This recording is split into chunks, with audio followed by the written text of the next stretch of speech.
Wesley Snipes, of course, Right. phenomenal actor. Right. Um, I think probably, in my opinion, one of the most underrated just actors in general because he's like a tremendous martial artist as well. Tremendous. And, like yeah, and then in his acting ability, I mean, from comedy to seriousness, drama, like, I mean, just phenomenal. Was Yeah, that another one where he came to you with the project, or did you already have it? What was no, the I was brought to it by the studio. Um, they were looking at cuts of a family movie of all things that I had done called Free Willy 2. And Yeah, it was Warner Brothers, and the studio was looking at cuts or dailies or something, and they were very happy with what I was doing with that movie. And they introduced me to Arnold Colpison, who was one of the biggest producers of that time.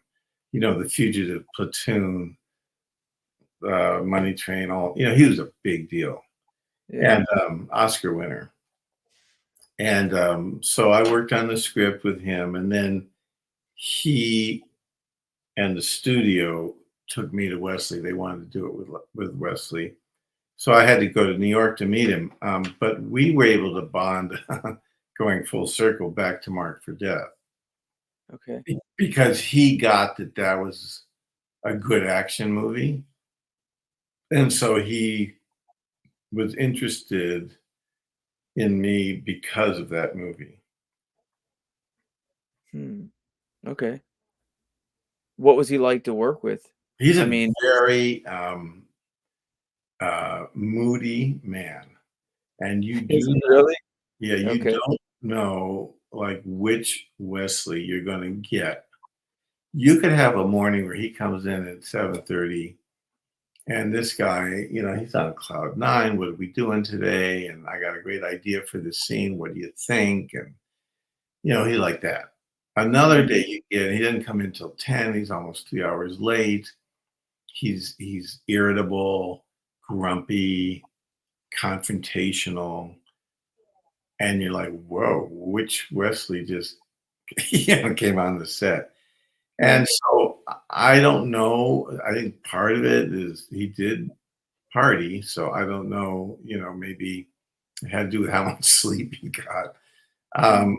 Um, but in the end, his talent just kind of overwhelms everything because he's like you say, if you give him a little gunfight to do, you tell Wesley what you want, he will give you that to you and more.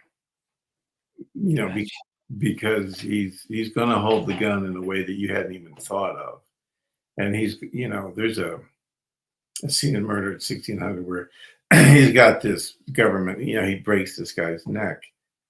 And he'd worked it out with the stuntman. They knew what they were doing, but I swear to God, I thought he'd broken his neck. I couldn't. I That's couldn't. when he goes in the tunnel, right? Or he's Well, in the this is earlier. They're in a house, and there's this guy gets assassinated in a house. The bad Secret Service, oh, when and okay, when two the guys come in, yeah. and he's in a kitchen, and he's got two guns. He's not sure which one is hot, and then this bad guy comes in, and he grabs him, and he flips him over a counter onto the floor. Then he gets up behind him, and he just you just see him break his neck. Yeah. And the way the stunt guy, because they had timed this all out, but the way the stunt guy moved his head and the way Wesley sold it, because you see it on film and you put a sound effect in there, it's brutal. And Yeah, it looked really good, actually. Yeah, it looked I really just good. I just thought, holy shit. And then when I yelled cut, I'm thinking is I want to hear this guy talk. That's all I'm thinking. Just say something. And he's like, I'm good, I'm good.